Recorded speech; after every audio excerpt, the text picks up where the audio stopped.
And we have just had the final group conversation of the third season of Tankespjärn with Helena Roth with Mandell, Luke, and Kate. And Mandell had to jump off the call after an hour.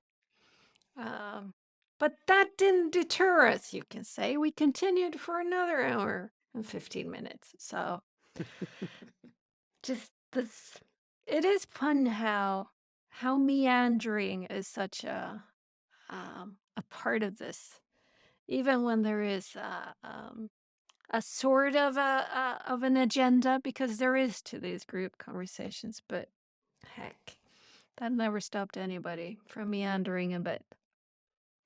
No, it feels kind of redundant to have an agenda with the people that you invite to the pod. Sort of, I haven't spent that much time coming up with what we're gonna speak about, but it's still sort of like showing up to a presentation and the teacher says you're not going to present on this topic anymore. You're going to speak about this completely other thing and just deal with it. Yeah. Um, but it's fun. It is. It's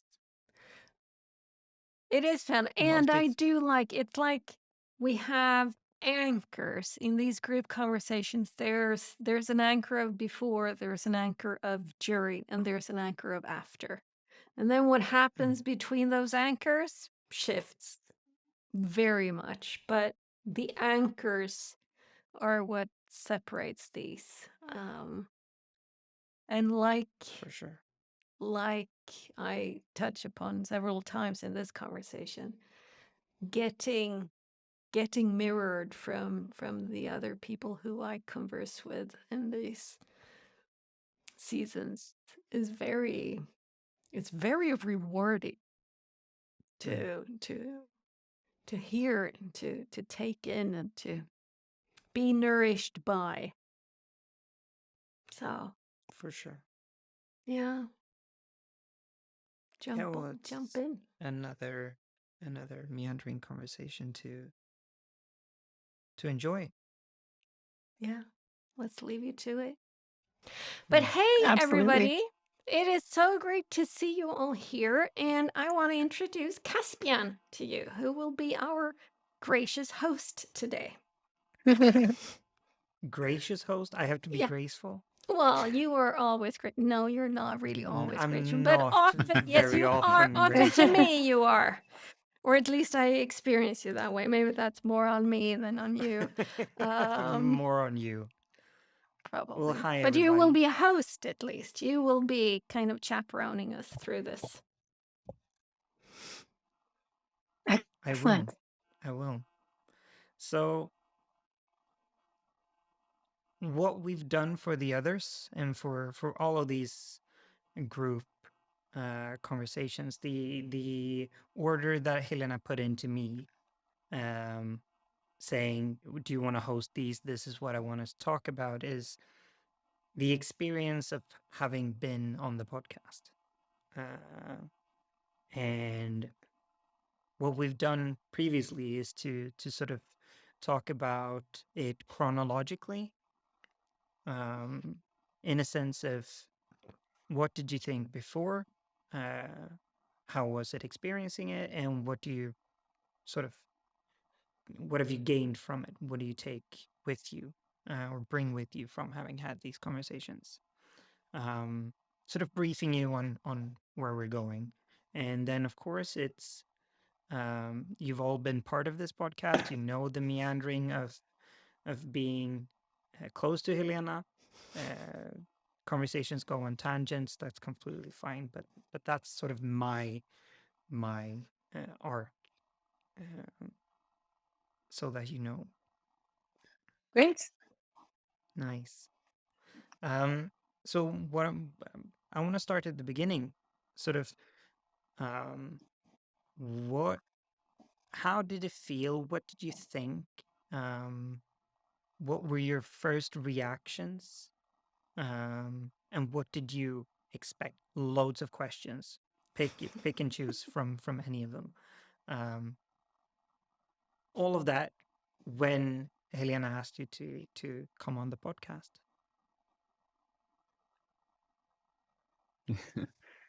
I guess the first one, why me?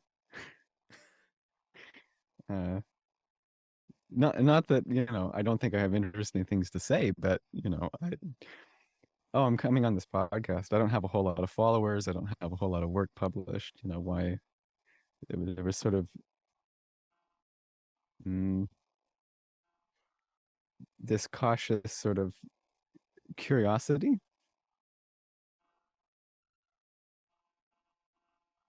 Definitely. That's nice. I remember thinking, what am I going to talk about for 5 hours or 10 hours as it turned out to be? What on earth are we going to talk about? Like, how can it be that I'll ever be able to have something of value for that long, especially without a plan? Obviously, you can't plan for something that someone when there's no expectation set, there's no way to prepare. Not that I am a big preparer, but I still thought, holy crow, 10 hours. Where's this gonna go? And what if I babble incoherently? That's always the worry too. What if I disclose all my most intimate secrets? Can That's happen. kind of how it goes, right? That's the secret sort of mission of Helena, bringing on people who just disclose their innermost secret, and she records it. Yeah. It's a CIA Blackmail. program. Exactly.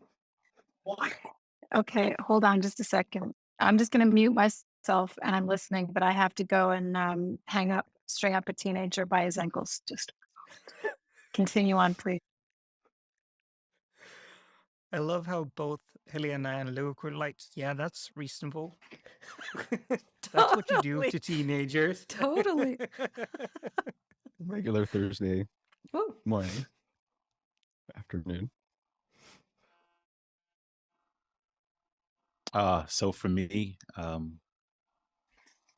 at first I was excited because Helena and I were in a workshop together with Akimbo, and it had been a while since we really got to speak on that level. And she was definitely one of my favorite classmates because we were always on calls together, and she was always doing these creative noodles of the calls, and I started to look forward to her recaps.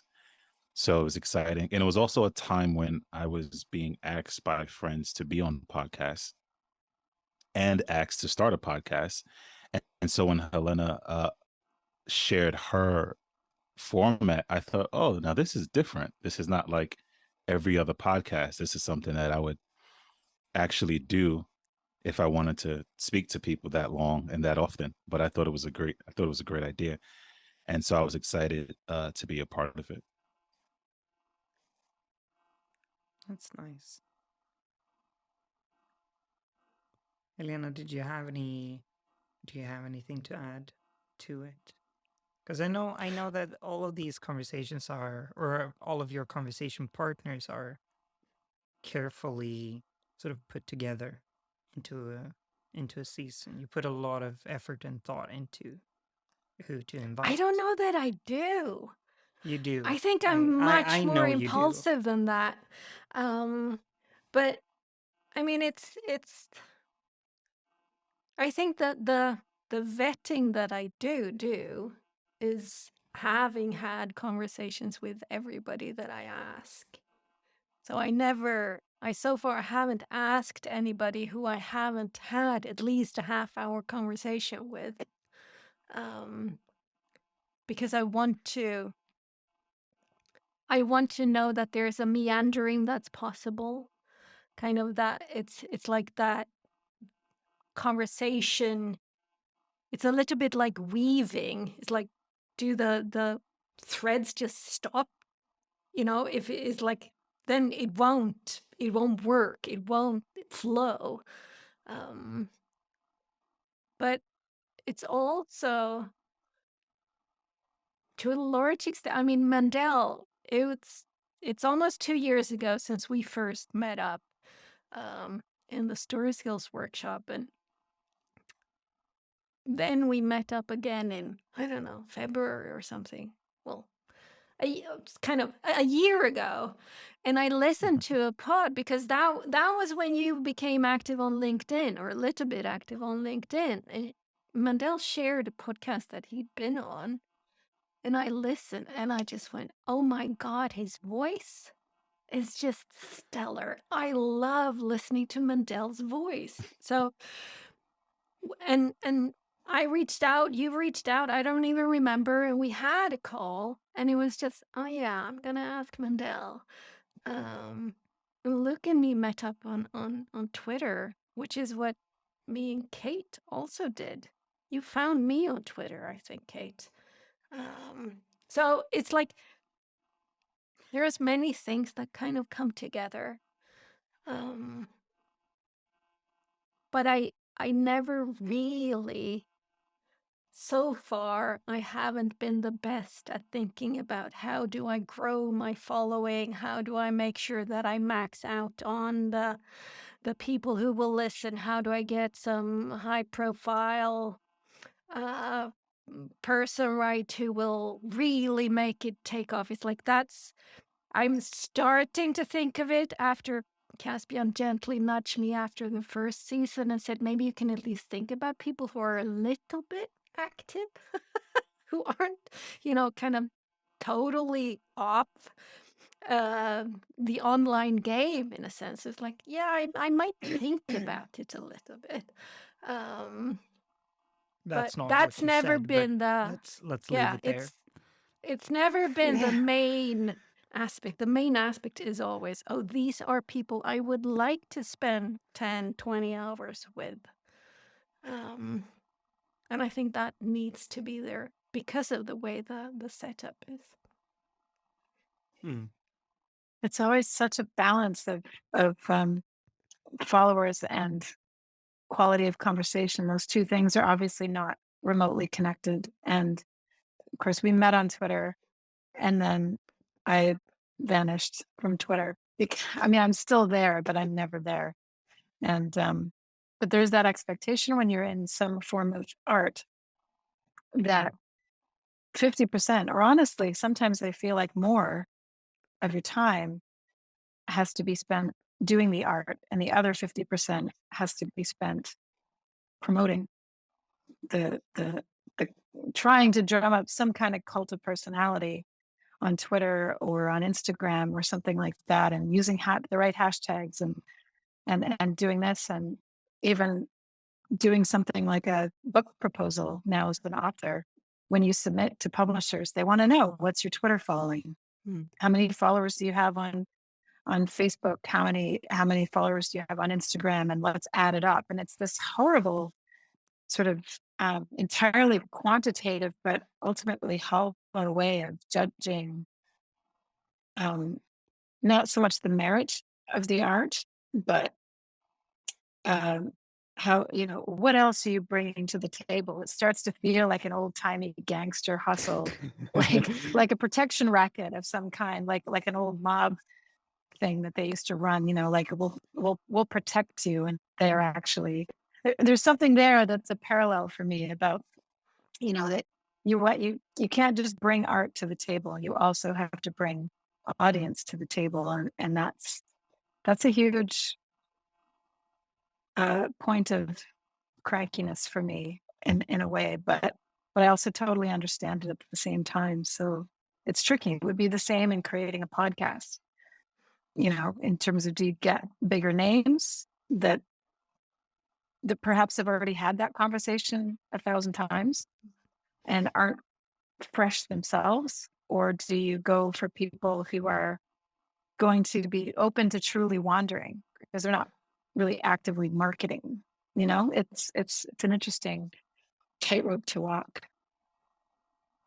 And you can buy followers. It's not even really that good of a Yeah. metric.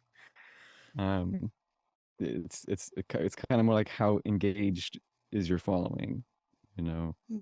Like, you could have 1,000 followers, but if you only have 50 people interacting, then you could have somebody with 150 or 200 followers who has a lot, potentially all of those followers interacting. And so, but that's also a lot harder to judge from just, a quick glance. So Yeah. Exactly. But that is interesting. And possibly I'm kind of preempting the game here, but that's what's been so thrilling for me this time, where the three of you have, all in your own ways, all on your own kind of place, been reflecting back these podcast episodes to me by sending them out into the world. Luke has done little Twitter reflection threads. mostly You, summaries. yeah, precisely. It's like little summaries of this is the takeaways from each episode. And you, Kate, you've put a blog post up for each of them with these funny little photo kind of sessions of our animated conversation, which you can really tell from the photos. And you, Mandell, have also been sending it out into the world on Instagram and stuff. And it's been such a pleasure, because I hope for that, but I don't expect it. So getting it from all of you has been this fantastic gift that just thrills me to pieces. And it's so much fun to see somebody else kind of do a little bit, somebody else who is the other part in the meandering conversation, do that thing. Because I do that when I write the episode description for each of them. And when I kind of, I pick out the snippets and stuff, and then I don't really do much with them, but a little bit. So it's really fun, because that's also, to me, it's like you say, Luke, that also tells me that you're engaged in this. So it gives me a sense of, yes, this is not just, okay, I'm just going to spend 5 times with Helena and that's it. But it's like there's something happening. And I get to see this little, it's like a fruiting body. It's like the fruiting body of the mushroom. You have the mycelium, things are happening. But to actually see, it's like, whoops, there, a blog post. Whoops. It's like, whoa, so cool.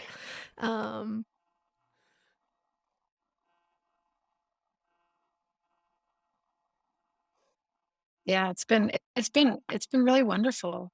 I've loved these. And you just said the idea of hoping but not expecting. And where my brain immediately went was, isn't that the practice of trying to be a graceful human? That ultimately there has to be that friction between hope and expectation. How do you have one without having the other? And they feel so closely intertwined. So that feels like a metaphor for me at the moment.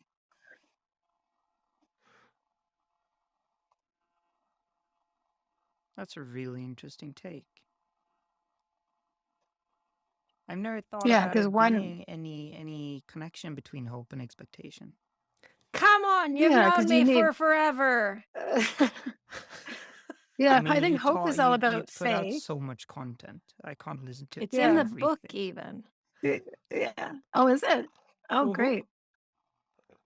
Yeah, it feels like hope is about faith and ultimately enthusiasm and optimism and the ability to constantly renew oneself despite inevitable struggle and disappointment and loss. And those are all good things. And expectation just feels like it's just trouble. Yeah. Like it's trouble waiting to, it's going to mess with your head. Yeah, if it's the it's going to make zero-sum you cling game. too tight. It's going to make you lose a sense of gratitude and perspective. It's going to inevitably disappoint you. Yep. It's going to leave you feeling kind of empty all the time. Because of course an expectation is, going to get crushed one way or another. You're never going to kind of meet every expectation. It's kind of an impossible game. And when you do meet them, or when somebody else meets the expectation you've put on them, it's like, well, I expected that, so So it's like it's this zero-sum game. And I actually have to say, I don't know if it's in the book. I think it's in the book, but I've written about it several times at least. Yeah. About expectations and kind of turning them either into an agreement or into a hope. Yeah. That's the way I see it. Either I actually it's like, okay, we need to get clear on what's going on here so that we know, both of us, or I kind of upgrade them to the right or to the left. Either they turn into an agreement or into a hope. Yeah. Yeah. I think hope is easier to recover from if it doesn't happen than expectation is. That's the whole point. It's like when it's hope, it's like it's that I'm loose in it. I'm not Yeah. invested in. I don't, because when I expect shit, I expect. And when it doesn't happen, you know, but hope, it's like when it does happen, wow, it happened. And if it doesn't happen, you know, I have fun in the meantime anyway. So it's really common to hear. I remember a friend of mine who said they went to the theater to look at a musical, I think, and she reverted back to me and said, "Oh, it was good, you know, but I had high expectations, so I was a little bit disappointed." And what the fuck? Yeah. It's like, why don't you just stay with it? Wow, it was good. Period. You know, do you have to? But I had heard so much about it, so I had yada yada yada, and then you kind of lose the fun part of it. Yeah. I feel like I've always had an innate strategy in life to try to go into everything with deliberately low expectations. But then I worry that I'm dabbling in pessimism and chronic pessimism, that I'm just a big black cloud. But I love that feeling of like of thinking, you know, I was expecting nothing from this, or I was expecting a disaster, and it actually was bad. I had a great time. So Yeah. as opposed to the reverse. So Yeah. maybe it's pessimism, maybe it's something else. I don't know. My high school English teacher had us read Moby Dick and was very insistent that the message was, you know, don't be compulsive like Captain Ahab, where you have to have one thing that you're chasing and you have this expectation and you have to put everything into it and you have to get this one result. And that, you know, you should be like Ishmael, where you're, oh, I don't know, I'll just go on this ship, I'll just go on this trip and we'll see what happens. And you know, yeah, yes, and I will Yeah, you're right. give this a try and give this a go. And oh, and you know, and apparently the fact that he's the one who survives is important because he's also the one who had no expectation for the situation. So I don't know, that was his reading, and I do like the reading, but I do think that there is something to that, if you have lower expectations, you are far more likely to be pleasantly surprised. I think what's interesting about expectations, I was listening to a podcast recently about the topic was marriage. And one gentleman was saying that he was actually about to get married. And he said in his research, he found that finances is the reason why most people get divorces. And the gentleman that he was speaking to, who's been married and is a marriage counselor, was saying, well, actually, it's not finances, it's uncommunicated expectations of finances or whatever else it may be. So his theory is that people get divorced for one reason only: it's uncommunicated expectations. So whatever you expect, you don't get. And Luke, the point you just made made me think about when I travel. I often don't travel with, I mean, I have expectations I'm going to have fun, but I don't make this like crazy itinerary, and I don't say like, this is supposed to be the greatest trip in the world. I go open-minded. And every single time it's like, oh my gosh, this is the greatest thing ever. It's almost because I wasn't planning to for that. It just happened. So I'm spontaneous in how I travel. I'll go down any alley, or I'll take a suggestion from a local whatever, and it turns out that I'm fulfilled on every trip. So expectations, they always play a huge part. And to Kate, your point about having low expectations, I think some people, they play with the game of like self-sabotage, like, oh, if I keep the low expectations, I won't be hurt if it doesn't work out, or if it doesn't plan out, or something like that. So it's like this little dance that we have to play with ourselves. Yeah. Can I out? Guess it. Yeah. Wait, yeah, go ahead, Kate.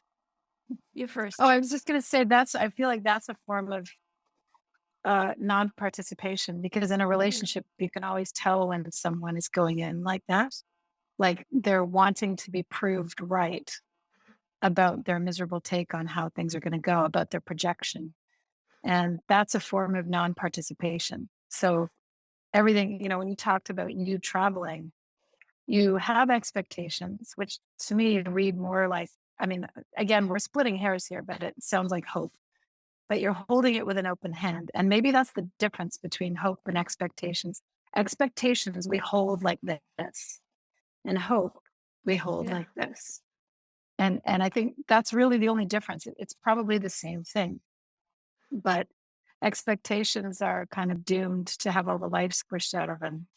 And whereas an open-handed grasp, or even just having a platform and the hope lands softly. There's a quote about a bird, I think, or a butterfly that it's going to kind of land and flit off again. I can't remember what the quote is, but that's perhaps what hope is. It's just a question of how you hold, how you would like things to unfold, Which is beautiful. So, Mandell, can I out the plan? I can? Wait. Oh, I was on mute. Yeah, Yeah, you were on absolutely. mute. Yeah. So, guess who's coming to Sweden in May? Mandell is coming to Sweden in May. He's coming to see me how in nice. May. Yeah. Awesome. That's So so that will be great. just fantastic. Because we were talking a little bit on it on Instagram, and Mandel was like, well, would April be a good time? And I was like, yeah, sure, fine. And then nothing really happened. And then 2 weeks later, after our final call, I think, it was like, okay, I just looked into it again. Would these dates work? And then, and a couple of hours later, okay, I booked the tickets. I'm like, wow, it's so cool. That's so great. So where is everyone? Mandel, where do you live? I'm in New York. I'm in the Bronx, New York. Oh, awesome. And what about you, Luke? I'm in Bellingham, Washington, which is like 2 hours north of Seattle. It's closer to Vancouver, BC than it is. Yeah, I used to live in Vancouver. Okay. And I'm in Nova Scotia, so that's cool. Yeah. And Wow, me and that's so Tankespjärn are exciting. in So what Malmö. Yeah. Right. So what are the plans? What are you going to do when you're there? There's no plans. Of course. Of course. There's just What's your hour by hour itinerary? How long? are There's you no staying, though? expectations. He's staying a the- long time. Yeah, the entire trip is 2 weeks, but Helena gave me the idea to kind of see Holland while I'm there, and some of the other places. So Oh, that's nice. yeah, so I'll jump around a little bit. But it's amazing, in the opener, you said what has come of this podcast, and that's one of the things, like hearing about Sweden, and some of the stories that Helena shares about her town, or like the I always forget this name. What do they call it? Like beach houses, or Up in what's the air- Manchester, where my mom Yeah. lives. Oh, yeah, exactly. And like Yeah, hearing some yeah. of the stories, and The just some of the stories about community Pop the stories. cat. Yeah. Exactly. And community Is he stories still of there right now? He's right here. Yeah. yeah, so it's just a big interest. Like, wow, Sweden sounds like an amazing place to go and visit and see. So I'm glad we've had those conversations.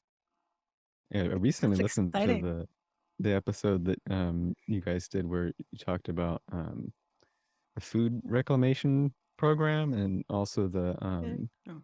community garden program, and yeah, it does Svinbruket sound and like a really kaninängen. Yep. it sounds like a really supportive community, and resilient with the those programs. Yeah. Yeah, for sure. Coming back a bit to the podcast. I mean, you've all touched on it, but I would like to sort of I don't want to say refocus, but sort of bring it back. Of what's been your experience being in these 5 conversations? What have you been feeling? Have you been reflecting on the episodes in between each? Because I mean, it's at least 4-5 weeks in between each conversation. It's been going on for a long time. Well, what's the process brought up in you while you were in it?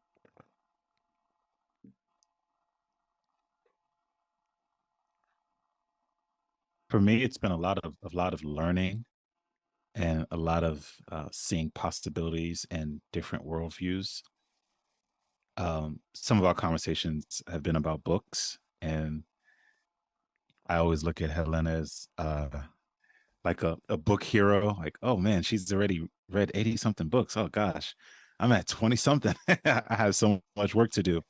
But also, I learned so much about, for example, we were talking about climate change and consumption and all those things. And it wasn't until I had the conversation with her that I really thought about how flying all across the world contributes to that as well, especially if you're talking about private jets and all kinds of things that people aspire to. And so in a lot of ways, it kind of changes your thinking about certain things. But I've learned a lot about uh, different topics, whether we're talking about books or talking about being sustainable, just seeing the world different, from a different viewpoint, and just a different life.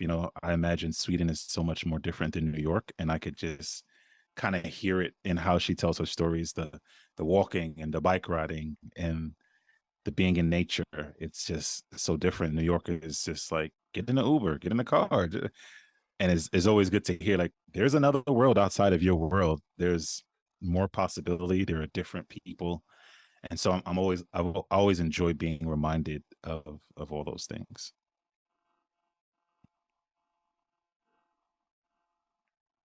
Different ways to do things. Like you could always hold a gardening party, or Yeah. a book party, or I don't remember all the parties that were in that episode.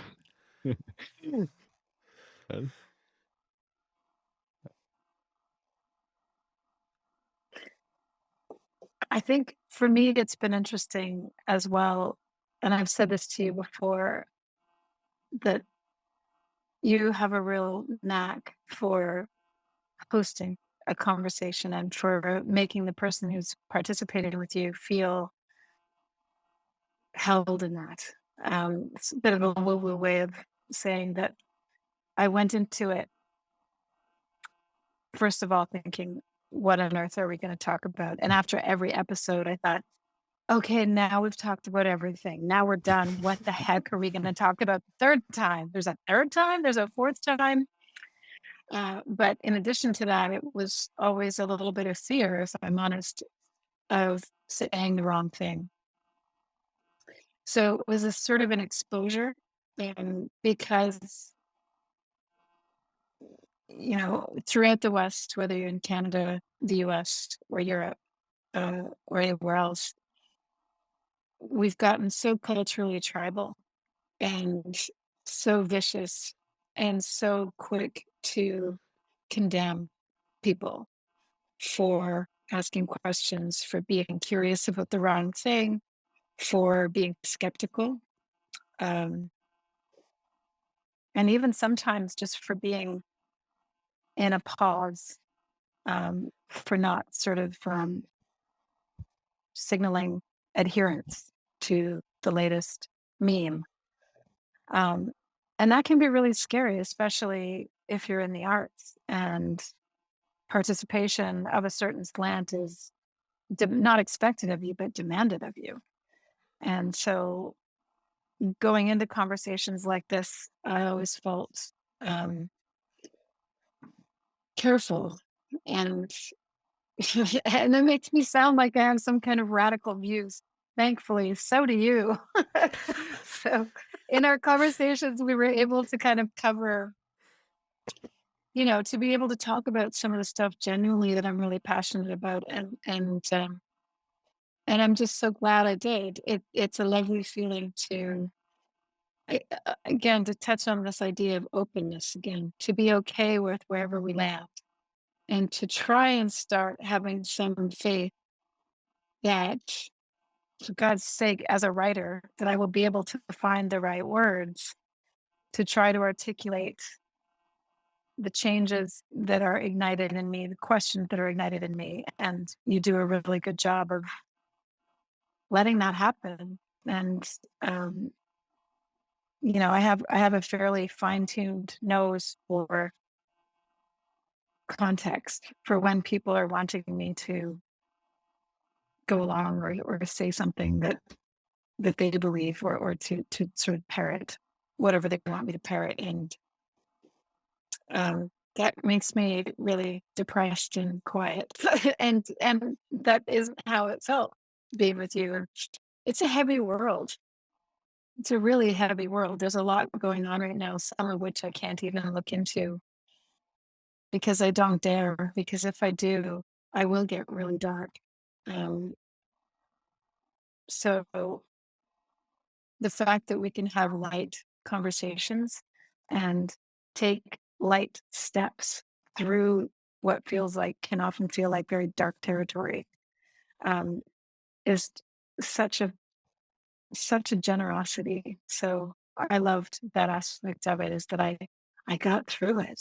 That makes it sound like it was some kind of torture, which it was not. But being on the other side of it, it emboldens you to speak your heart a little more often in a way that is open to another person speaking their heart, and being okay if they choose different words or if they have a different take. Um, and to be able to just let that stand, because that's the way it's always been, because humans are unique. So I really appreciate all that. It's beautiful. Mm, I agree with both what Kate and Mandell said, that there's a lot of learning that happened during the, I mean, during the course of the conversations. There were definitely a few large life events that happened. I had a wee bit of cancer, had it treated, but yeah, it was really interesting to be in a space like that while going through that, and I think it was really helpful to be, to just be allowed to be,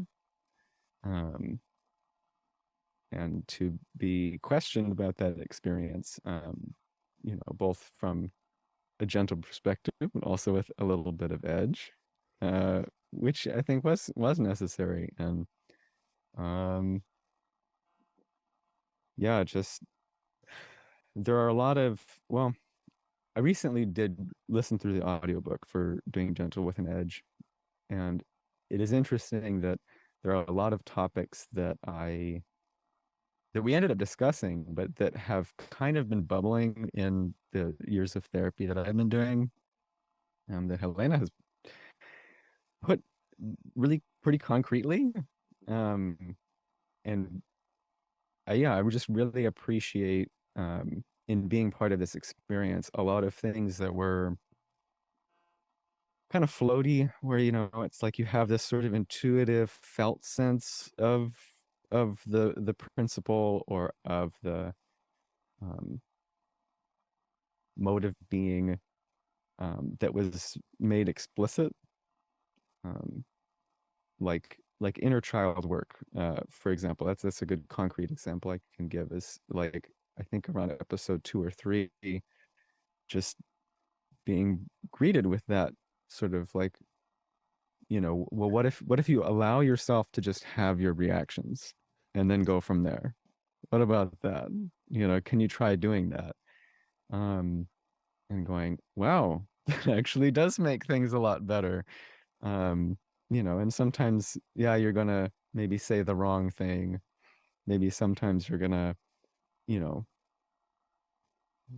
do something that's not socially acceptable, but then, it's happened, it's concrete, and then you can work on it from there. And so in a number of ways, uh, yeah, I mean, I think after every single conversation, yeah, there's definitely been some reflection where things that we've talked about have brought up things that have made me need to journal, or made me need to explore that topic a little bit more deeply, or how it sits with me. Um, and yeah, and I do really appreciate that the space, um, yeah, that if there's disagreement, it is met with a gentle question, and not with uh, condemnation. And yeah, I think going forward that I'm gonna adopt more of that way of going through the world, of questioning things that I disagree with, um, or things that make me afraid. Because I think that, Kate, what you're speaking to, of the pressures to say the right thing, it is out of fear. I think that there is a lot of fear of, if you hold these views, you are a threat to my worldview, or you're a threat to, my way of being, or my way of thinking. um, and with the tribalization and the polarization, there is, yeah, I think there's a lot of fear driving that. And um, yeah, I think that gentle questioning is a much better path. It's a way better way to actually make progress than castigation. Amen.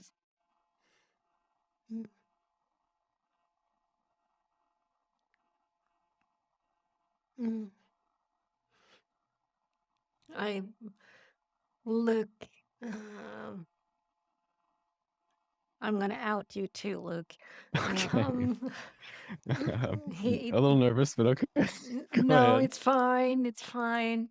Look, listen to Doing Gentle with an Edge, the audiobook just recently, and said, I have reflections on most of the chapters. Do you want me to share them with you? I'm like, yes, please. And so he sent me this lovely email with reflections on plenty of the chapters, and again, that's another way of getting that mirroring. It's another way of seeing that, okay, there's something. And I think it's part validation. And I think validation is getting a bad rep. Because I actually think it's part of us humans being, we're herd animals. We need that. We need each other. We need to have that mirroring. We need to know when, hey, you're doing some really good shit over here, or that wasn't really good. We need to have that thing, and to get this, again, gift back. It's just, it's a fantastic way of, of keeping my fire going.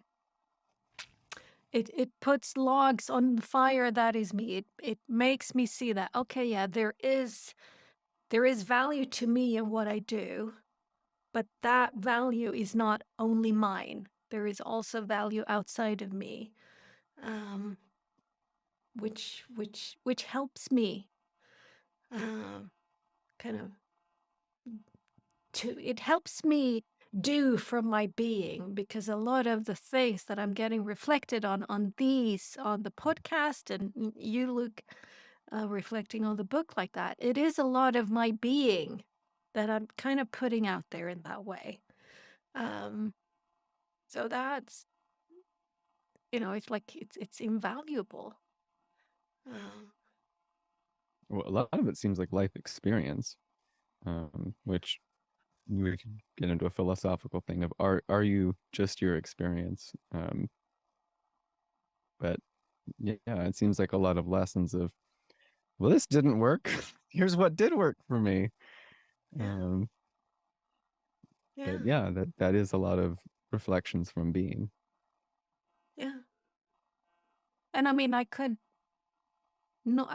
for me, part of the process of me being me is to write. That is part of how I see. But during the podcast series, this is the third season. So for a year and a half, or a little bit more than a year and a half, I've been doing this. I've been writing much less because I've been getting the reflection in conversation instead. But so it's possibly that it's the reflection, it's the putting it down on paper, saying it out loud in ways in that held state, because I also feel held, Kate. It's like it's not just me doing the holding. You guys also do the holding, so I'm as much a part of it. And it's just, yeah. So for me, the process itself is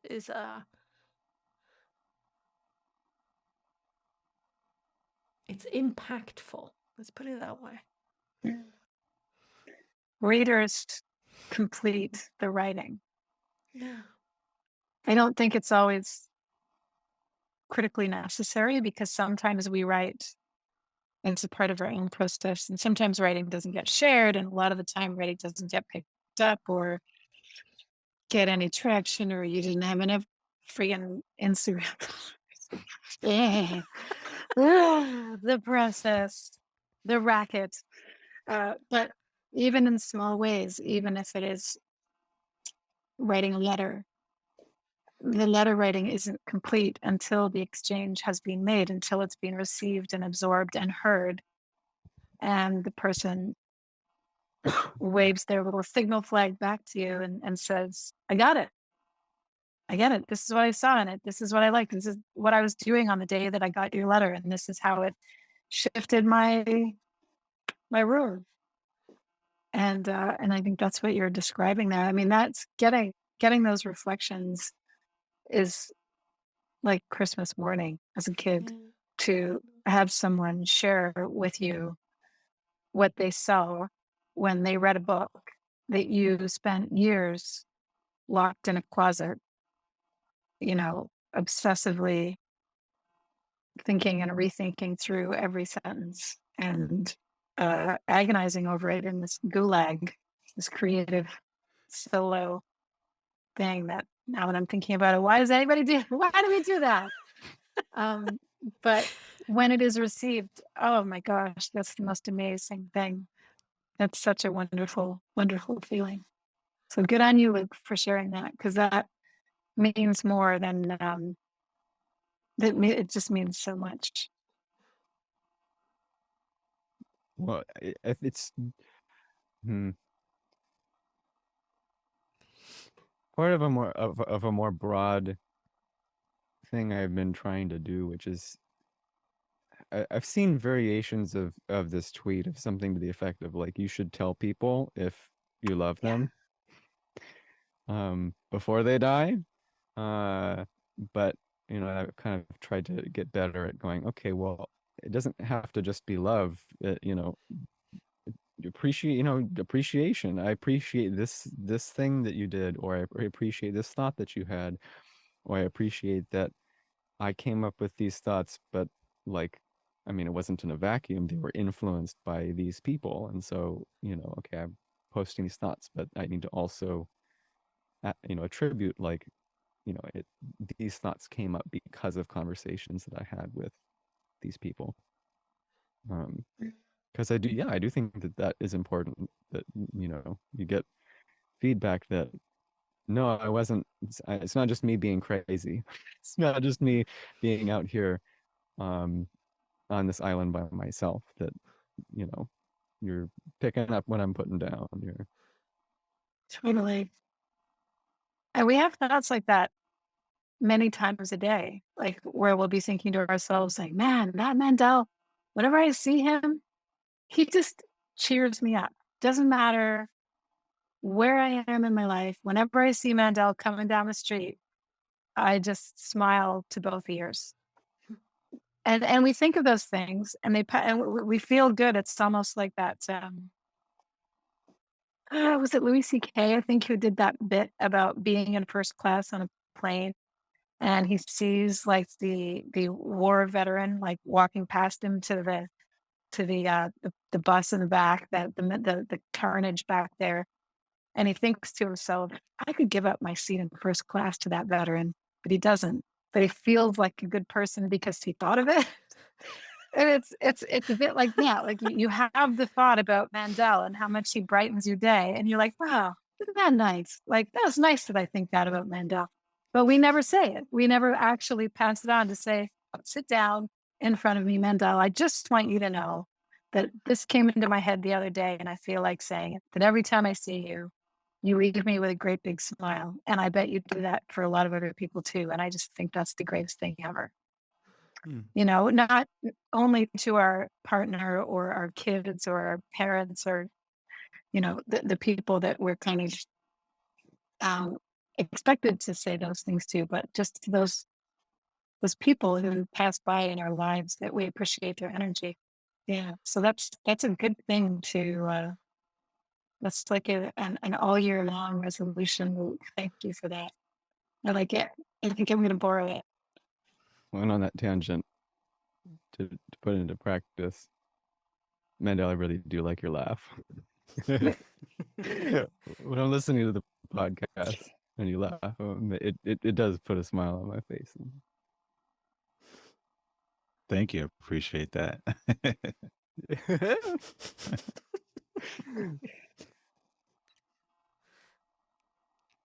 I want to go on a tangent on that, but I also want to give you an opportunity for a graceful exit, Mandel, if you need to skedaddle, get into an Uber to be somewhere else, because you're in the city of skyscrapers and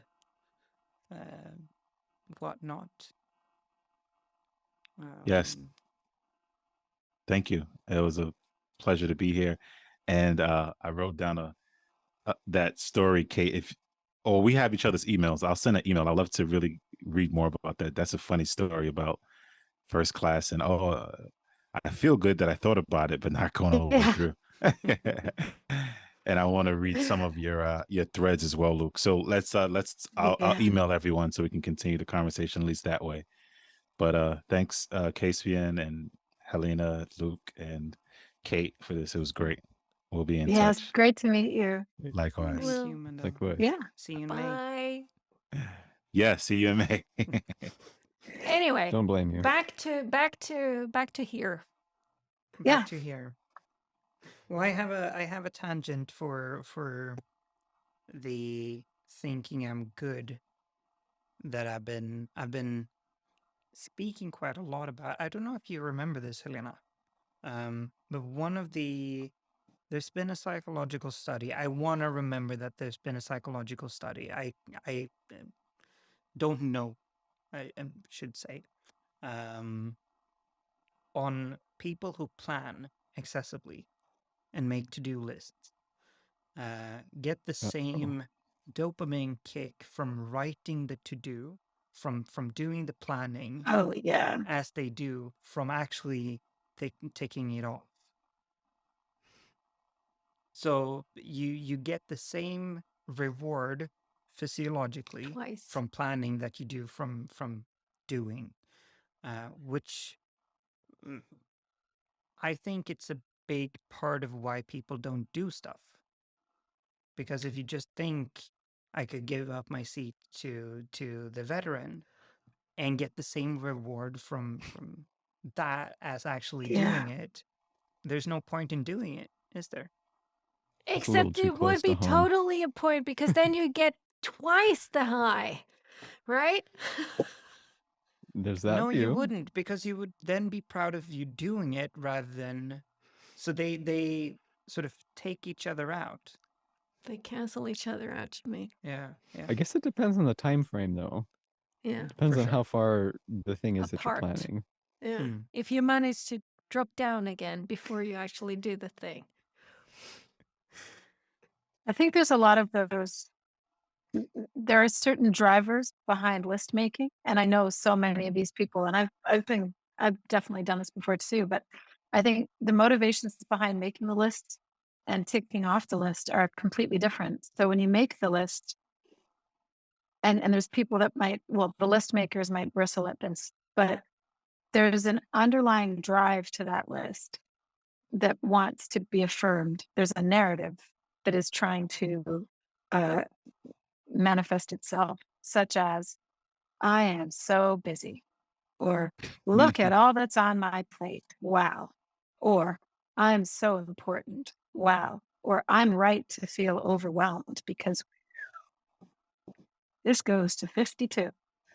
And it's like those people who always want to work into a conversation that they have 1,000 unread emails.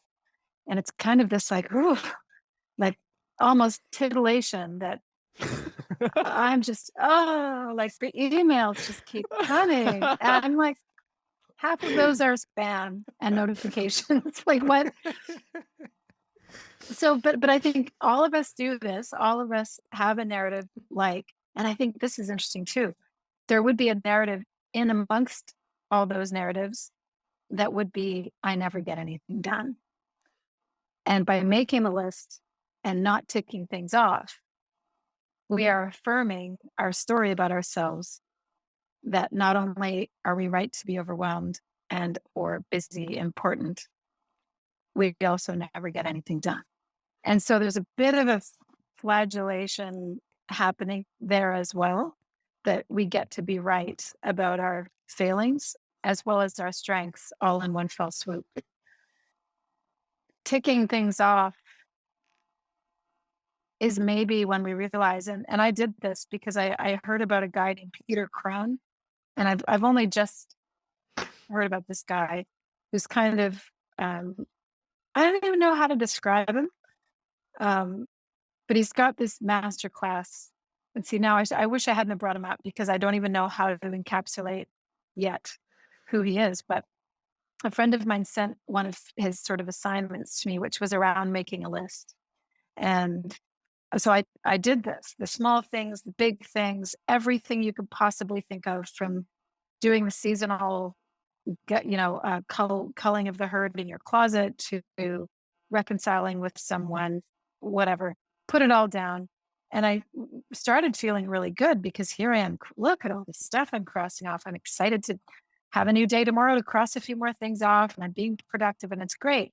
But of course, the more you cross off from the top, you're adding double to the bottom because life just continues on. There's always laundry to do. There's always plants to water.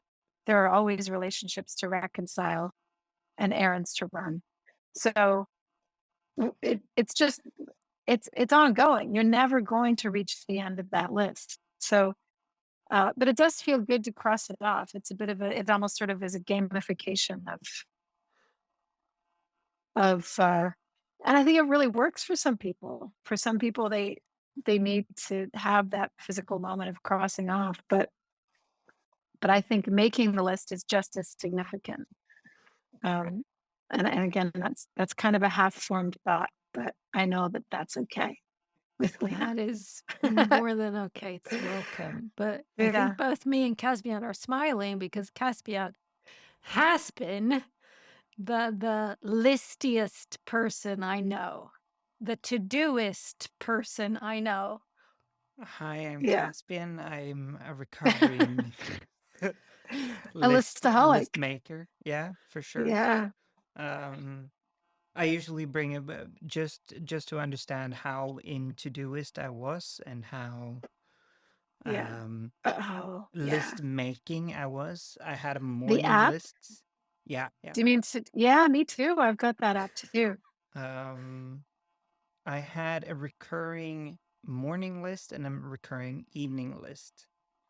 And on the morning list, it was 17 ticks or 17 to-dos, one of Yeah. which were get dressed. I mean, that's where I was. I Brush had teeth. everything. I mean, brush teeth is I think reasonable. Put on pants, less so. It's okay to walk out the door having forgotten brushing your teeth. Forgetting your pants, you have a problem. Um, I think there's a lot to what you're saying, Kate. Because I can absolutely, with confidence or with experience, say that part of having the to-do list was knowing that I was busy. And so have you stopped it now? I've just restarted. I Okay. reached oh gosh, I feel embarrassed saying this in this context. I reached Todoist has a karma system, or they call it a Oh, karma system. So you have different levels of um, how good you are at doing to-dos.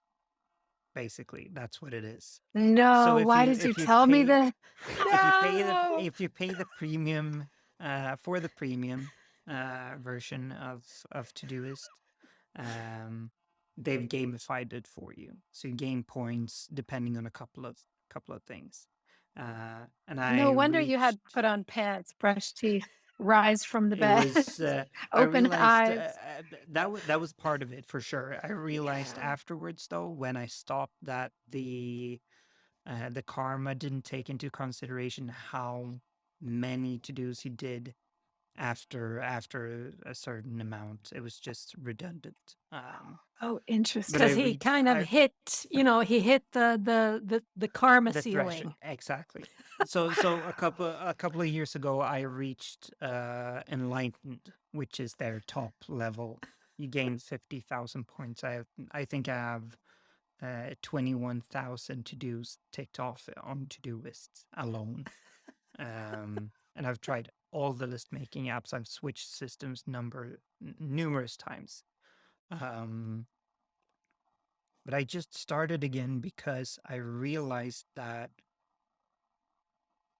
one of the fundamental things for me to one of the things that got me into using a to-do app or a list making app, or taking down to-dos, was that otherwise I forget things. That's number Of one. course. Yeah. Number two, I feel physically lighter if I don't have to carry things around in my head. Yeah. I totally get it. Yeah. So right now I've just started using it again with a couple of reminders to check the to-do list when I get home from work. Doing a weekly sort of cleaning out the different lists that I have and stuff like that. So it's a lot of mindfulness for me, for sure. But there is also a part of me, or I don't want to say my whole personality, but a big chunk of it was I'm the to-doist guy. I'm the list making guy. I cross off 150 to-dos per week, kind of guy. That's my baseline. This Monday I ticked off 50 to-dos. I think my all-time high for a day was 79 or something like that. And I told the people about it. I let people know. Wearing it on my sleeve. Your sleep, yeah. Yeah. So yeah, I think there's a lot to what you're saying, Kate. Interesting. But I will add to that though that I everything that I said about it isn't necessarily negative. No, for sure. Because I think we have to organize our thoughts somehow. And some of us do it through meditation and some of us make lists. And I can't get through like hosting a dinner or a party or facing a big holiday or something like that without having a list of just the pure tactics, because like you say, I'll forget things. But yeah, I think it's obviously a positive thing for you that there's something in you, and I think in me too, to a degree, that there is just as much pleasure in making the list. And it is like you say, it makes things feel lighter. Yeah, The for fun sure. thing about Caspian is I mean, Caspian, you are great at the organizing of it. You're great at the structuring of it. So I kind of blurt out lists and do things, but it's much more random. It's much more meandering somehow. Surprise. But when Caspian, it's like he finds the structures of it so that there's a logical flow in a way that I just never have I just don't have the energy for doing the work on that basic level on that. It's like, okay, let's get the foundation going and then so because I also do lists, but I do them kind of very rudimentary compared to Caspian's high level setup. And I mean, it's an interest as well. I think that's an important part of it. For me,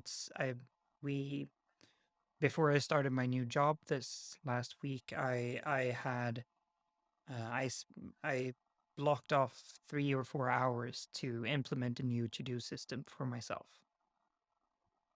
That's the kind of person Great. I love doing it.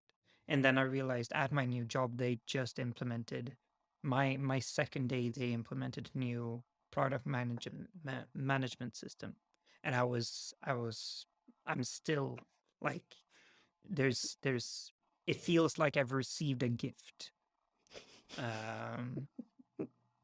It's That's so super great. strange, and a lot of my colleagues are like looking strangely at me, and at the same time really happy that I'm taking the lead on it, yeah. Exactly. Yeah. But they are looking at me strangely because of this, for sure. Great. Can I ask Go a ahead. question to? Oh, sorry. Go ahead, Luke. Oh, I was just gonna say, yeah, that's great that your reaction to that is, oh yes. Because I think most people's, mine included, be, oh, gee, I just learned the last system. Really, I have to learn how to do this whole new thing when the workflow is going to change and it's going to slow me down, and I'm going to have to get on this learning curve. That's what most of the others have said, and everyone I've spoken to about it, I've been like, do you have it on ClickUp?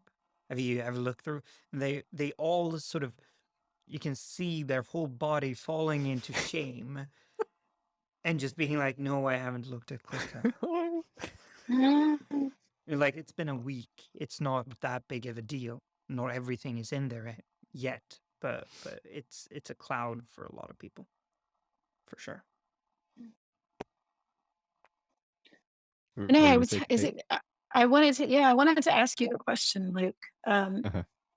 If it's okay, Sure. I guess I'm sitting here as we're talking about to-do lists and how we organize life and motivation and the inner drive behind all of that. And it made me think, as I was listening to Caspian talk it through, about those moments in our lives that send us on a saga.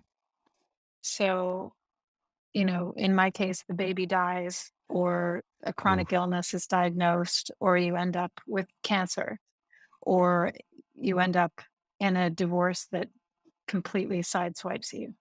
And it's interesting. I don't know if there's a question in here, but I find it really interesting in those saga moments when we are sent on this kind of unwitting, unexpected journey that takes you so far off of any kind of routine. whatever you had before, No, you're thanks, not now God. thinking, you're not thinking about your pants anymore. You're not thinking about watering the plants or what your goals were, because everything has been so upended and it's so existential and it's such a crisis and it's scary that all of a sudden something like to-do lists or routine or having that expectation, here we are again at expectation, that your day tomorrow is going to unfold at least in a similar enough container as today that I can plan it. Like that I know that my energy is going to be 100%, that I can actually even think of tackling these things, that I know that tomorrow is going to happen.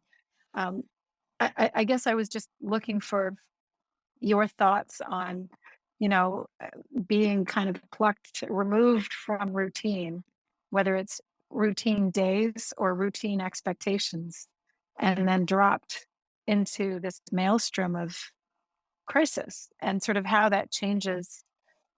Yeah, again, I'm trying to grasp for the actual question, but maybe if you can speak a little bit to that, because I Yeah, don't know if you're still in that space or if you're, because I think that's one of the less so. signs of recovery is you start to see enough light kind of on the landscape of your life to say, I should water the plants tomorrow, or I need to call so and so, or I need to return that email, or I need to call my insurance company. Those ordinary things start to come in again. So where are you now with that? Yeah. First of all, thank you for asking, and yeah, well put. Even as you were like, oh, I don't know how to phrase this as a question. Still very, very well put. Um, well, when everything hit, I'm high in conscientiousness, so there definitely was still a large part of me. It's going, no, no, my plans, my But list.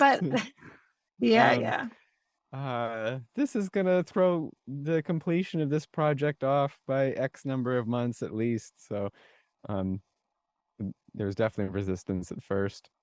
Uh, and yeah, I'm not at Caspian at your level in terms of list making, but uh, but I am somebody that does need to have like a daily list. Just like these are the things that have to be done today, and then you know medical appointments and all different types of appointments and stuff, just so that I can. Oh If yeah. I didn't have a calendar, I don't think I could function. But oh yeah, I mean, hmm, yeah, where where to start? Um,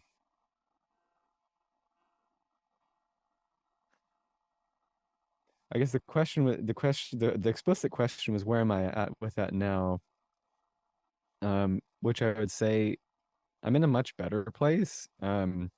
Unfortunately, like I mean, I had this cancer thing, and I'm honestly very, very lucky because it was caught very early, and like I ended up basically spending for the type of cancer it was, like the minimum amount of time in treatment. So there was always a bright side, but I do also have a chronic illness, and so like after the cancer wave, like that's kind of also been triggered, and so I'm still sort of in that, but I also have like I don't know, I have never had cancer before, but I've have like 13 years of experience with the chronic illness, so I'm much more grounded. It's a lot less um shaky in terms of day to day. Yeah. Um but yeah, yeah, just it does yeah, and then to speak to the saga moments aspect of it. Um yeah, I don't know. I just didn't know what to expect because I had never been through it before, and so Mm. it did take a while for it to go for me to go, okay, we gotta just drop the projects and get through this. Like Yeah, yeah. um and being gentle has definitely been a challenge because I'm somebody who I'm getting a lot better at this, but have often gone, oh, what? I have this going on. This shouldn't limit me in any way. I don't want this to limit me, so I'm gonna push through it. And sometimes that's really not a good, often if it's a really bad thing, that's not you should abandon the lists. You should do what is contextually the right thing to do. Yeah. I don't have, I don't know. I don't really have a thesis here. It's just Neither did kind of I. meandering. Yeah. But yeah, I don't know. I mean, saga moments are, I don't know. I you just drop everything and create art. That's kind of how I Oh yeah. met it. Was like, I was expecting to just like play video games and productively dissociate and just be like, okay, we're just gonna like put ourselves in the what was the movie Passengers, where we're just gonna like put myself in this like Oh yeah. cryonic Cryogenic. state, or cryogenic Yeah. state and mental state, and just sort of drift through this. And it ended up being like, no, actually, I really do need to make art about and write about this saga that's happening, and there's a lot Yeah, of yeah. process and it has to happen, and as Helena put it, yeah, let this be an opening experience, or like a learning experience and a growing experience, rather than just something that's a big fucking inconvenience. Yeah.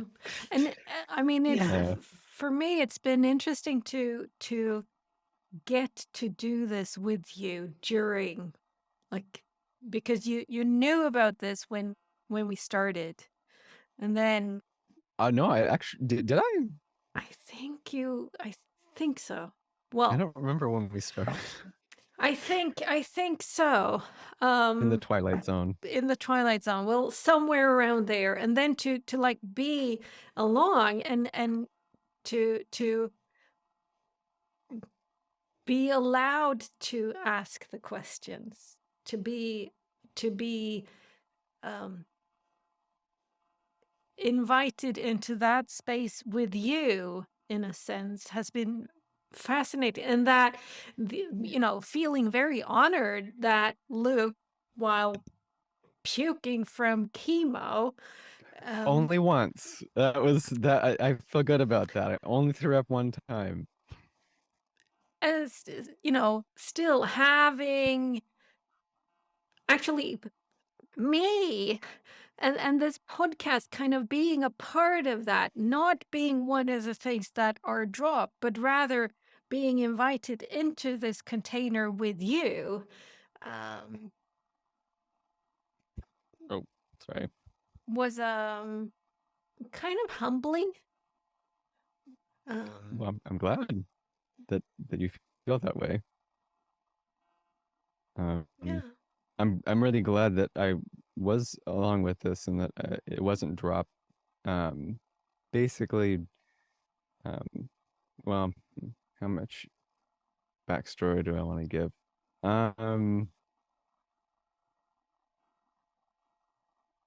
A big takeaway from this experience was that, like, like a default reaction I've often had when these kinds of things happen is this sort of shutdown thing, where it's like, okay, we need to just shut everything down and go into ourselves and figure this out. And after having that really bite me in the ass, I realized like that is not, when you're in crisis, like what you should be doing. You really ought to be reaching out. And because of what we've talked about before with this space that you create, being something that is relatively non-judgmental, or quite not relative, but quite non-judgmental, and quite I'm going to say therapeutic. It was welcome. That it was like, yes, I would love to have this space to process, and I love the fact that you are interested in this, because something that was a big disappointing part of it was like, oh, so there's all these people that I have made connections with through school and through work, and oh, they all just kind of disappeared when this happened. It's like, Yeah. oh shit, finding out, who my real friends are and who was there. And so it was mutually appreciated, that you did engage and that we did get to do this during that time, because there was genuine interest and genuine care, and Yeah. that was very much appreciated.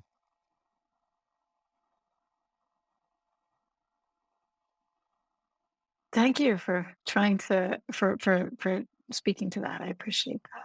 Thank It's you definitely for asking. yeah. Yeah, I think your other illness is autoimmune, I think you were saying? Yeah, Yeah, it's mine too.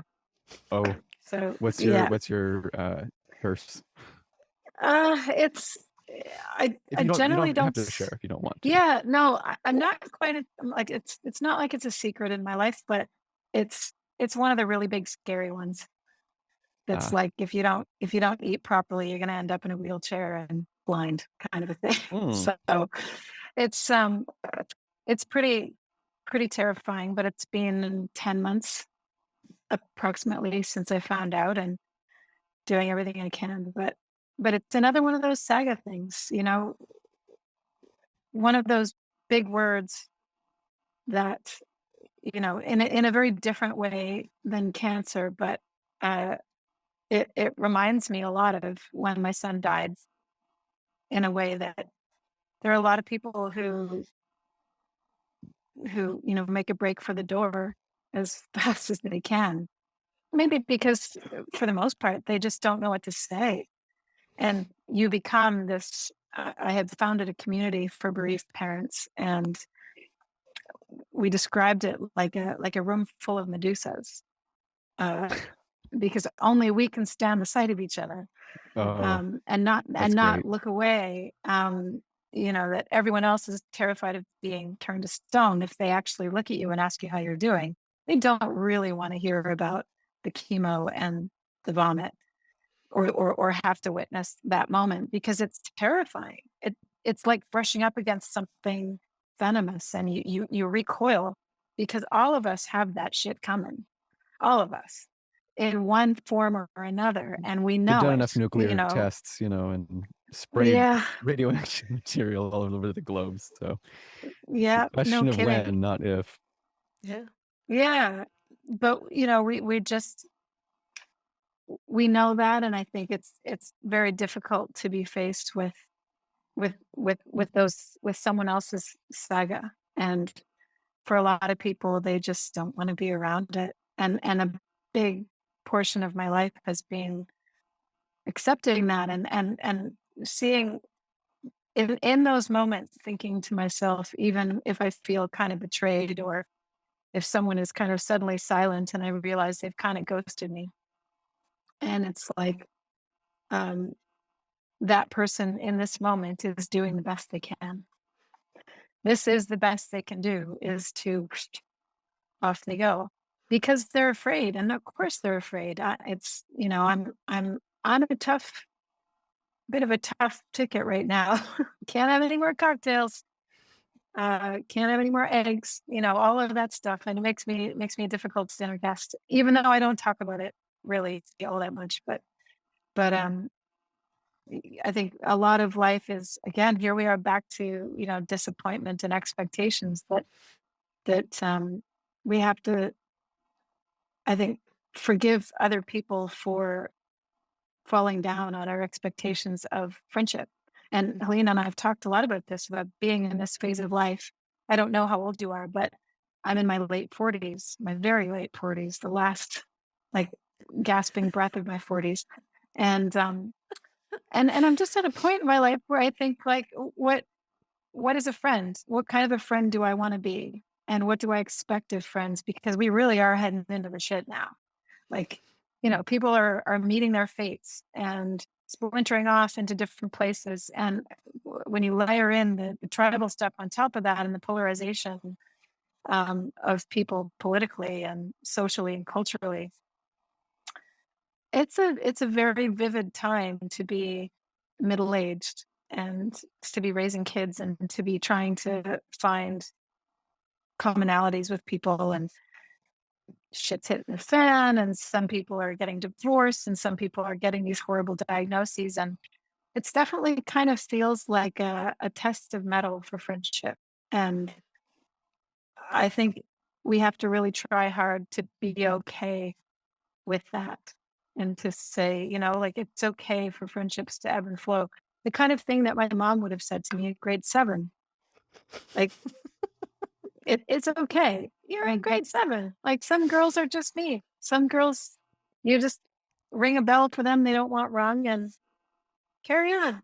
It's not such a big deal. Like, just be open to them if they come back and don't worry about it if they don't. Like, it's just an interesting time, and the sagas certainly make all of those questions that much more. They really kind of surface with a lot of intensity. For sure, I can understand. Yeah, and you do raise an interesting point that I haven't really thought of. Is, I mean, I have enough of my own personal worries about heading into the future, just with the way things are at geopolitically and culturally. And yeah, I mean, that is compounded when you have kids and when you have people who you are responsible for sending out into the world. And Yeah. and I feel like I've finally hit this point of recognizing how little control we have, and how you have to, and the things that you have to make some kind of peace with, and that you can plan for the best, or hope for the best but plan for the worst. And yeah, all not easy stuff. And to learn how to behead a chicken. Do it fast. Yeah, that's most humane for everyone involved. Better get that milk cow. Gonna get your pig pen. Yeah. Buckle But down. hey, Pour some concrete. that's Oh, great. geez. That's great. That's resiliency. Yeah. Yeah. Yeah. Coming back though, Yeah. sort of. I wanna, because we've spoken about both the before and during.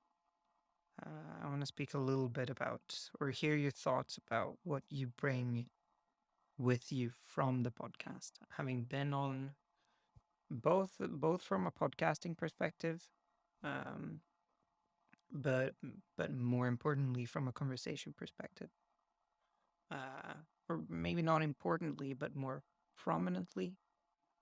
Um, what do you carry with you from having had these conversations?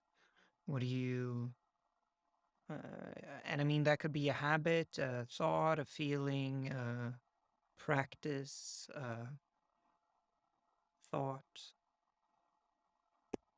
anything. And it can be multiple things as well. I think my answer will start a tangent, so I don't know if you want to go first, Kate. Oh, it's something that I've already touched on. The first thing that came to mind was, it feels like from these conversations I take a license. So went into them feeling like, oh, kind of a sense of dread, like, oh, I can't.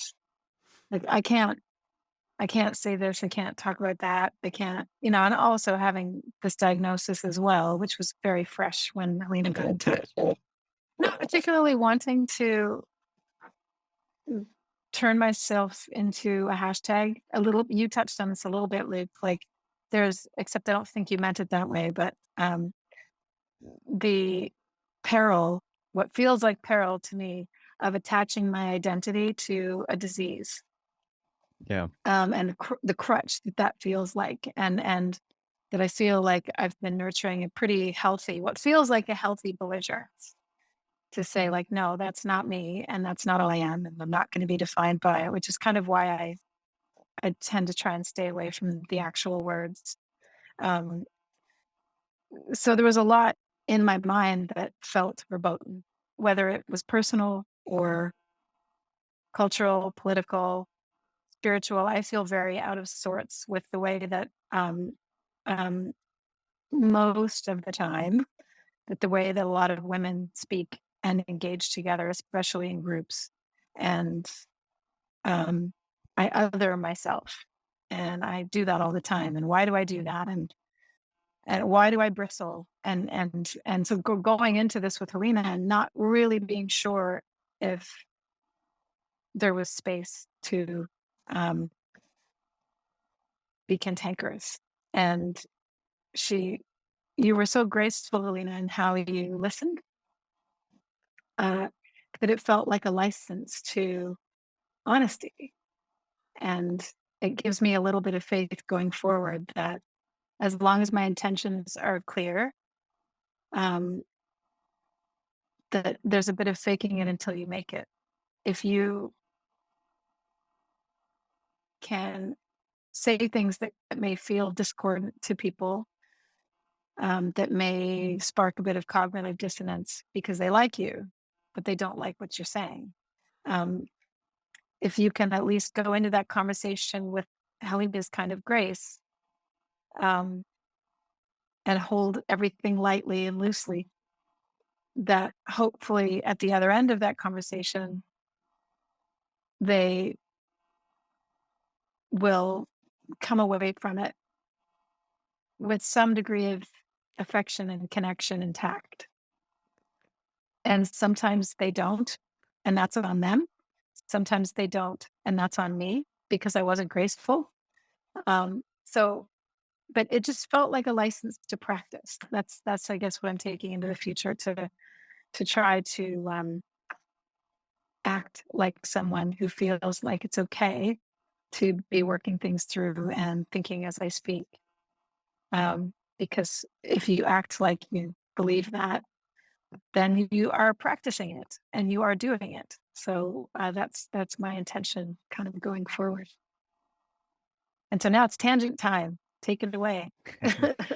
Well, it's a brave spot to be in because you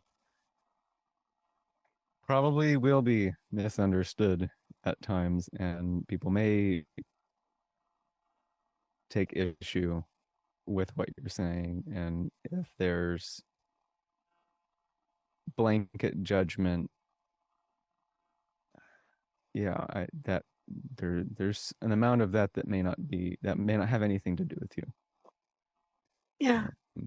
But that requires holding yourself and saying, well, I'm still okay even if these people think I'm a monster.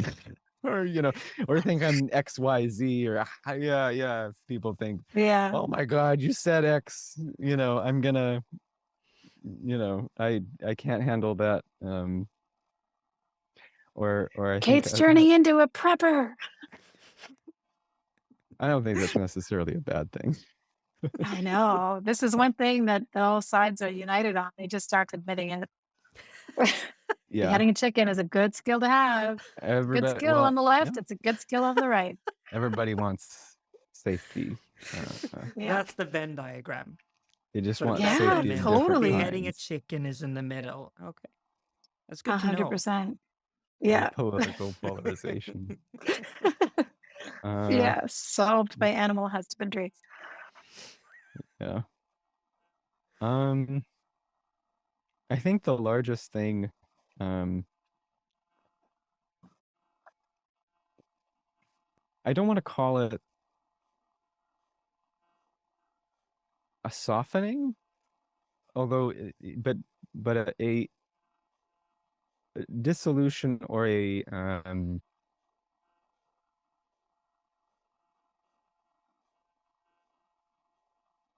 softening of boundaries in my mind.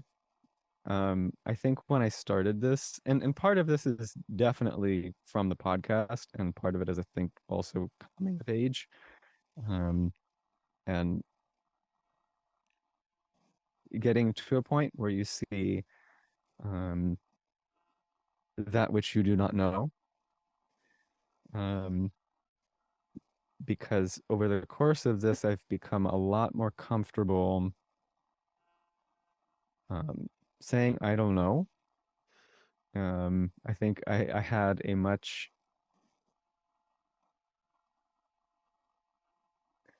more rigid idea about the world and right and wrong and how Yeah. you should treat yourself and what is necessarily right. And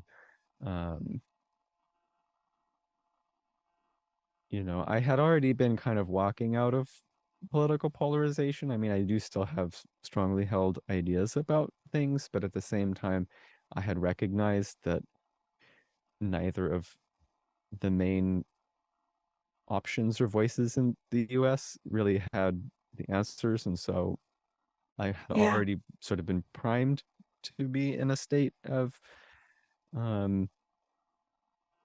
questioning, but I've become, over the course of this, just a lot more open, I guess I would say, to different answers, to different ways of being, both for myself and for others. And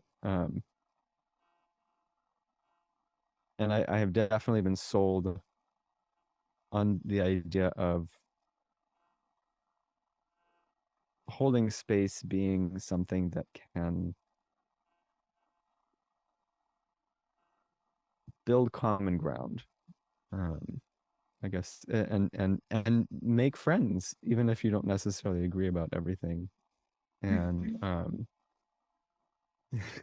and I guess to out myself about this, I ended up like not keeping up with everybody's episodes, but I had at the beginning been listening to everyone's episodes, and the first episode that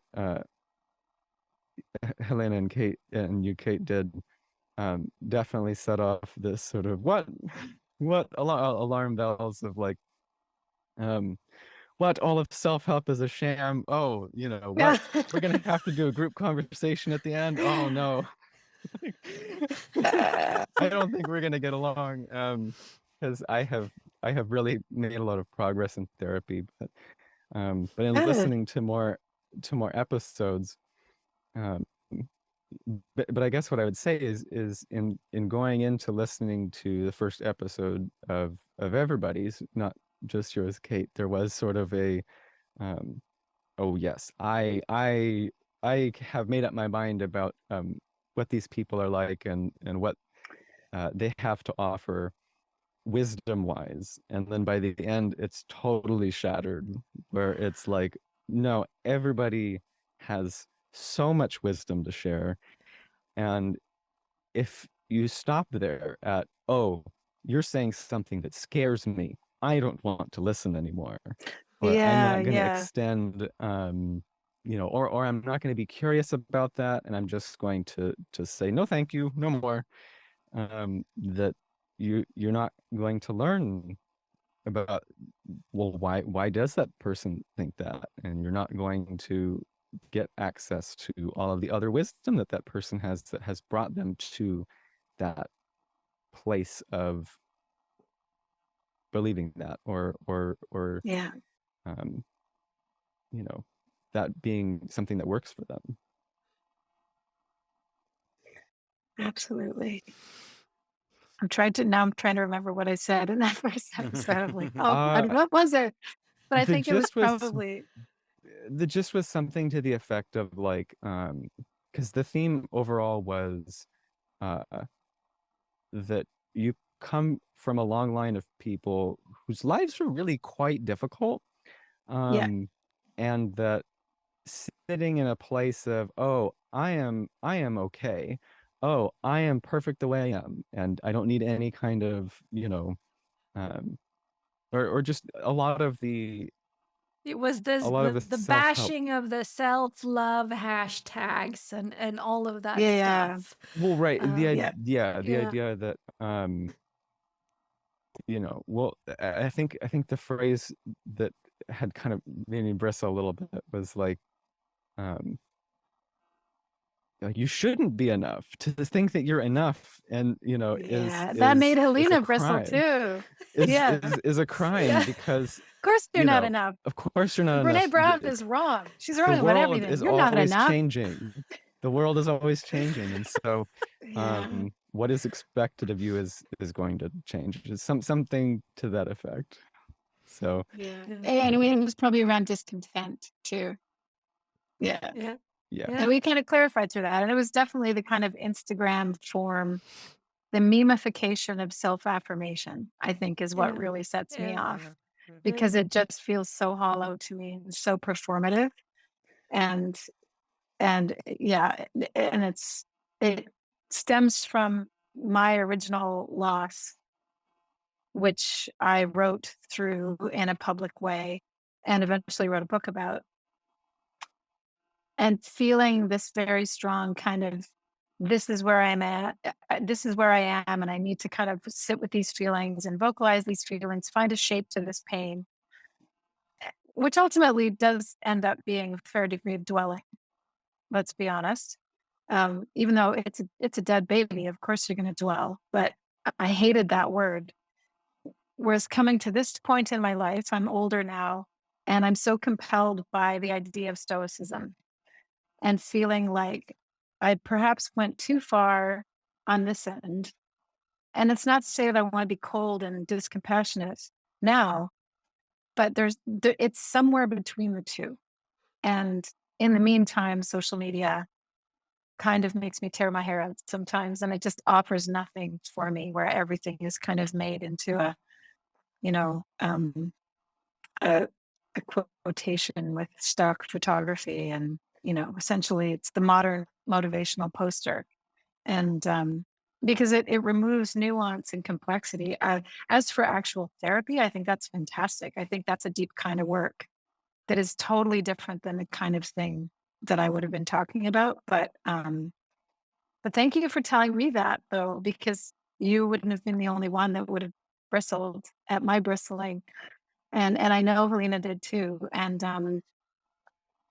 this is what's really interesting and important to talk about, for you to be able to say that. Like, I don't know if I'm gonna want to sit down with this person. She's fucking mean.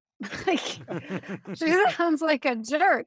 Well, not necessarily what mean the or hell a does jerk, she but that? just like, oh, this is a view that's Kind very of different cold. than mine, Yeah. and like maybe we're not going to see eye to eye on this, and oh, like I handle it if I were to be judged publicly, public judgment.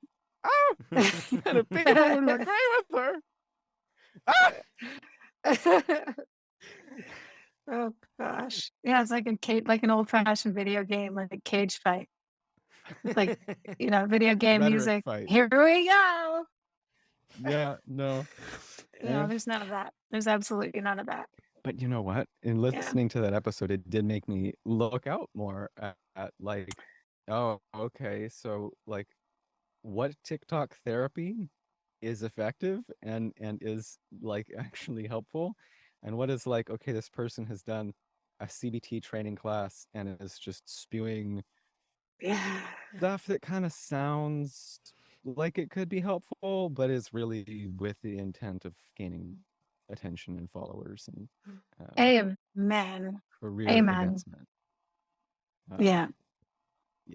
And I mean, it's fun to hear both of you speak about this and speak to this question or ask of Caspian's, in this way of what happens when we actually do allow ourselves to be in and with the sticky conversations. And I can be in a sticky conversation even though I'm actually listening to Kate and Luke having a sticky conversation. Because that's also a way of being in a sticky conversation, not letting myself off the hook either, but like staying with it. And God forbid I would think alike with all of my friends. It's like I can't think of a more boring thing um, than to see eye to eye with everybody. Man, that would suck. Um, so yeah. Again, it's fun to. This is part of why I think these group conversations are so fun because I get these little. Again, it helps me connect dots. That I'm kind of sensing, but whoops, here's another fruiting body. Here's a little mushroom coming up here. Just, wow, looks gorgeous. Yeah. Yeah. I just have to add to that first episode between you, Kate, and you, Helena. I was from an editing perspective, it was interesting because I got those two audio files into Premiere, and they were both so loud. Like there was when you spoke, Kate, it was a long bit of you speaking, and it was just a high sort of. There was no ups and downs in how you spoke. It was just plain quite. It looked aggressive, and then when I saw Oh, Helena, interesting. it looked aggressive as well, and It that's was the 10 unusual rands 'cause later episode. exactly. Oh, Because yeah. Helena usually goes up and down quite a lot, moving Oh, away from the mic and interesting. going up and using. It was just both of them maxed out. I had to pull down the volume and sort of compress the audio, which is another layer to it. Yeah. That's You're right so about that. interesting. Helena often goes up and down from Mm. having to edit. I mean, I came across the reason why we met was because Helena was on a podcast that I have worked as an audio editor for, and yeah, there's a lot of talking like this, and then shouting, Yeah. and then shouting. Yeah. Like, Well, That's so funny should because I we. don't. Because I'm thinking about that first episode now. We weren't. I don't remember anyway that we were disagreeing about anything in particular. No, We were very just passionate. we were engaged. Both of We were you jamming. so leaning engaged. in, Yeah. very passionate and engaged in the Yeah. conversation. But Yeah. it didn't sound aggressive in the content, but the audio files were Yeah. not looking happy. Isn't that funny? And well, back to Helena, to your point of that, it's kind of boring if everybody agrees on everything. That I think that is something.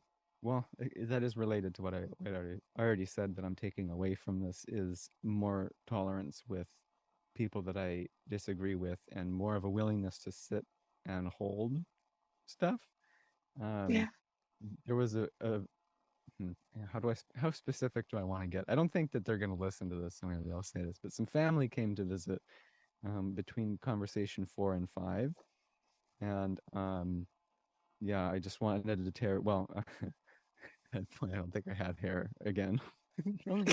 So there's the Kivo thing, but yeah, it was like, oh my god, we just like this whole thing is a in transactional analysis. There's the concept of strokes that conversationally um, you play games to affirm life positions, kind of like Kate when you were talking about lists being that this is done in order to affirm a narrative. Yeah.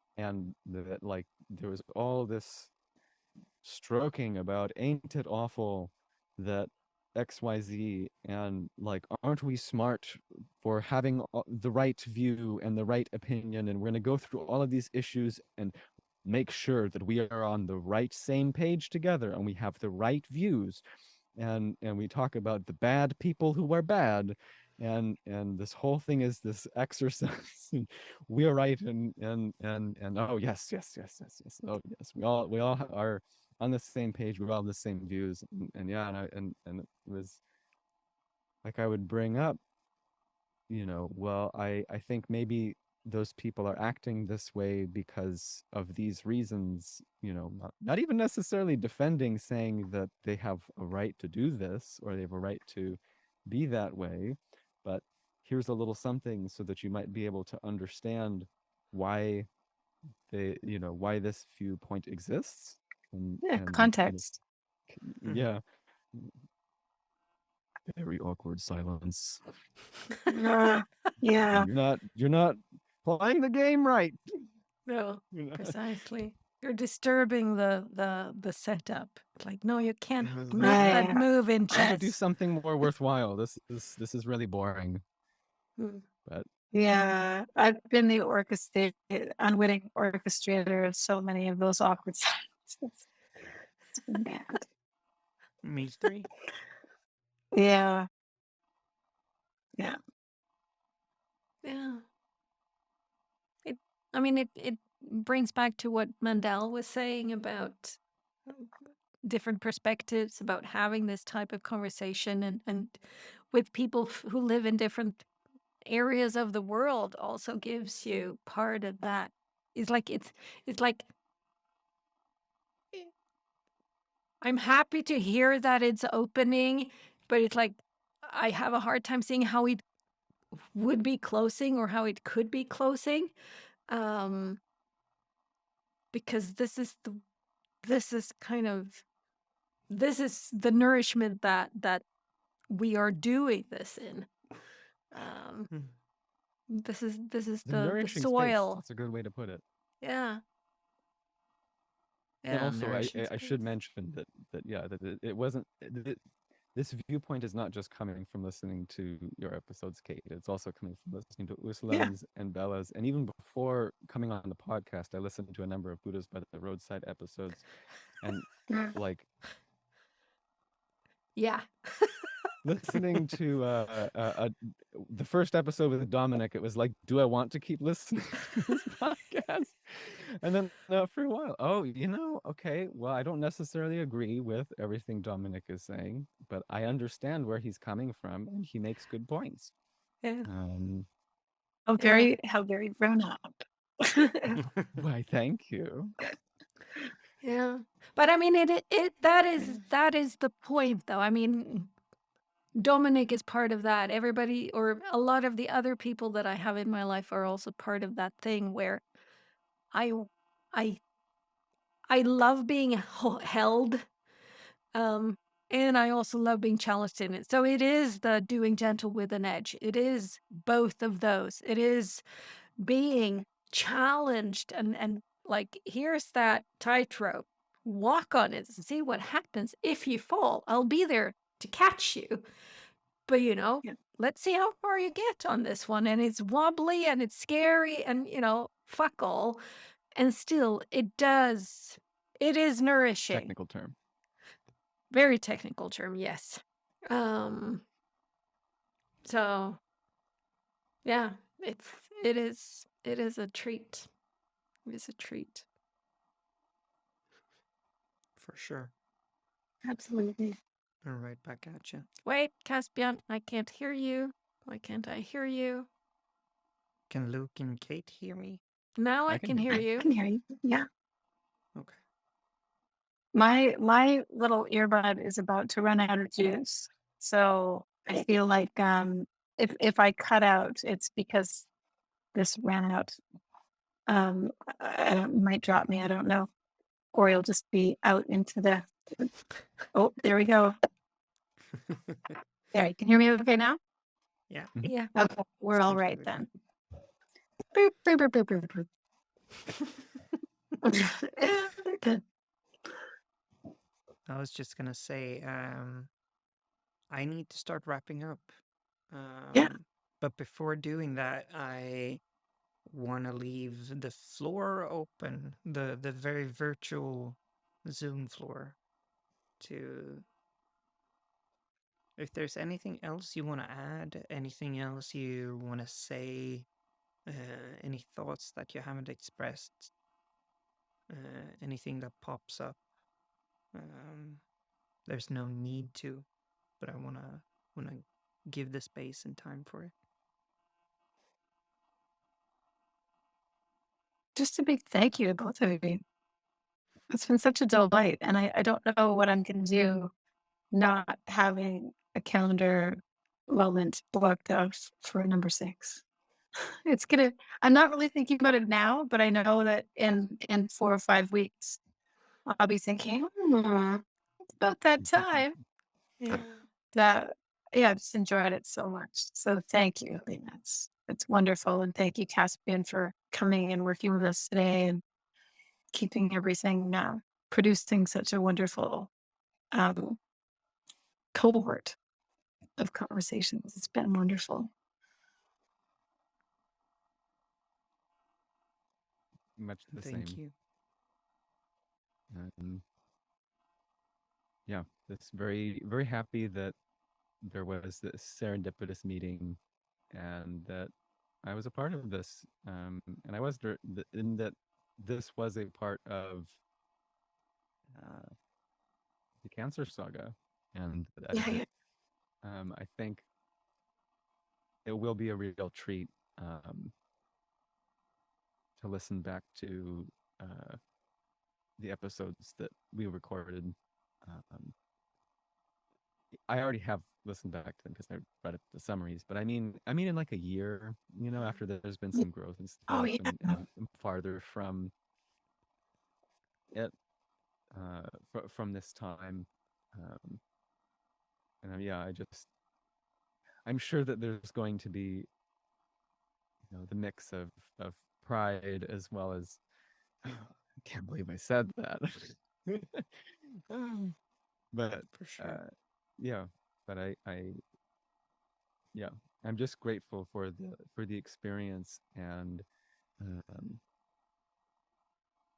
yeah, it is inspiring in that it makes me want to create something like this as well because it seems like a really great way to meet great people and make friends.